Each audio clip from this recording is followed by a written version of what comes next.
Hello guys, അപ്പം ഞാനും എൻ്റെ കൂട്ടുകാരനും കൂടെ റാങ്കിൽ കളിക്കുമായിരുന്നു. രണ്ട് ബംഗാളികളുടെ കൂടെ ആയിരുന്നു കളിച്ചത്. അപ്പം ഒരു ബംഗാളി മരിച്ച്, എൻ്റെ കൂട്ടുകാരനും മരിച്ച്. അപ്പം ഞാനും ഒരു ബംഗാളിയും കൂടെ മാത്രമായി. അങ്ങനെ ഞാനും ഈ ബംഗാളിയും കൂടെ മിലിറ്ററി ബേസിൽ വന്നപ്പം ഞങ്ങൾ കുത്തിയ ബിൽഡിങ്ങിനകത്ത് ഒരു കുട്ടിയുണ്ട്. അപ്പം അവൻ നൈസിന് ഞങ്ങളെ പുഷാക്കി. ഇതാണെങ്കിൽ ഒരു ഫുൾ സ്ക്വാഡാണ്. അപ്പം ആദ്യത്തെ ഒരുത്തനെ ഞാൻ അടിച്ച് നൈസിന് ഫിനിഷാക്കി. രണ്ടാമത്തെ ഒരുത്തനെ കണ്ടു, അവൻ പാമ്പ് കിടക്കുമായിരുന്നു. അവനെ നമ്മൾ അടിച്ച് നോക്കാക്കും. അവനെ അടിച്ചതിന്റെ കോൺഫിഡൻസിൽ നമ്മൾ അടുത്തവനെ പുഷാക്കും.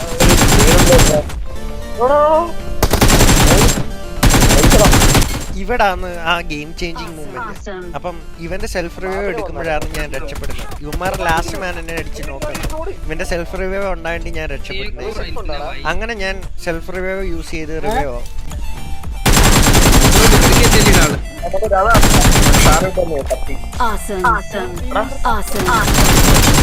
അങ്ങനെ നമ്മൾ ലാസ്റ്റ് 1v2 അടിച്ച് സ്കോഡിനെ നൈസിനങ്ങ് വൈപ്പാക്കും.